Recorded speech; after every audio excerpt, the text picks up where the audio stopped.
June மாதம் 19ஆம் தேதிக்கான ஜீவ ஊற்று வேத தியானம் சங்கீதம் 18 வசனம் 38.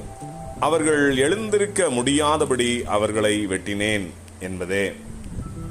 நாம் நம்முடைய சொந்த பலத்தால் ஆவிக்குரிய சத்துருக்களோடு போராடுகையில் அந்த போராட்டம் ஒருபோதும் வெற்றி அடைவதில்லை. அப்போது சத்துருக்கள் திரும்ப திரும்ப தன் பலத்தை அதிகரித்து நமக்கு எதிராக எழும்பி வரும். அந்த யுத்தத்திற்கு ஒரு முடிவே இராது. சரி, சத்ரு தன் பலத்தை எவ்வாறு கூட்டிக் கொள்ளும் என்கிறீர்களா? சத்துருக்கள் தன் எண்ணிக்கையை அதிகரித்து கொண்டு நமக்கு எதிராக எழும்பி வரும். இதையே லூக்கா 11:26 திரும்பி போய் தன்னிலும் பொல்லாத வேறு 7 ஆவிகளை கூட்டிக் கொண்டு வந்து உட்புகுந்து அங்கே குடியிருக்கும். அப்பொழுது அந்த மனுஷனுடைய முன்னிலைமையிலும் அவன் பின்னிலைமை அதிக கேடுள்ளதாயிருக்கும் என்றார் என்று கர்த்தர் கூறுகிறார். சரி, இப்போது நமக்கு ஒரு கேள்வி உண்டாகலாம். அது என்னவென்றால், துரத்தப்பட்ட சத்துருக்கள் ஏன் விடாமல் திரும்ப திரும்ப நமக்கு எதிராகவே எழும்பி வருகிறது என்ற கேள்விதான் அது. மனிதர்கள் தங்கள் சொந்த பலத்தால் எவ்வளவுதான் சத்துருக்களை தாக்கினாலும் அது அந்த அளவிற்கு அவைகளுக்கு தாக்கத்தை உண்டாக்காது. அந்த மனிதனுக்குள் தான் பெற்ற தனக்கான சந்தோஷங்களை இழக்க மனமில்லாமல் அவைகள் திரும்பவும் அந்த மனிதனுக்கு எதிராக எழும்பி வருகிறது.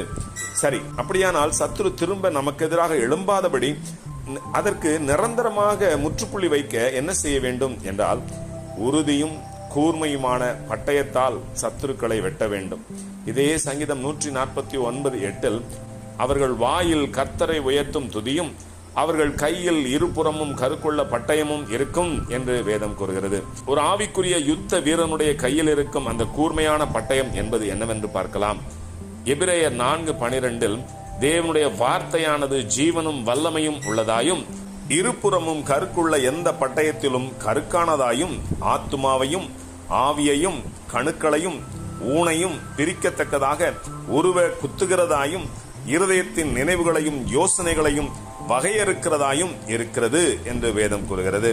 இந்த பட்டயத்தை கையில் உடையவர்களாக யுத்தம் செய்கிற யாவரும் தங்கள் இருதயத்திலும் செய்கையிலும் சுத்தமுள்ளவர்களாக இருக்க வேண்டும்.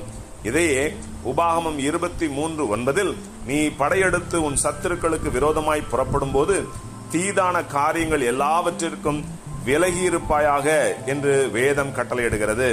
ஆம், அப்போதுதான் கர்த்தருடைய வார்த்தையாகிய பட்டயம் வல்லமையாக கிரியை செய்யும். ஆமேன். அல்லேலூயா.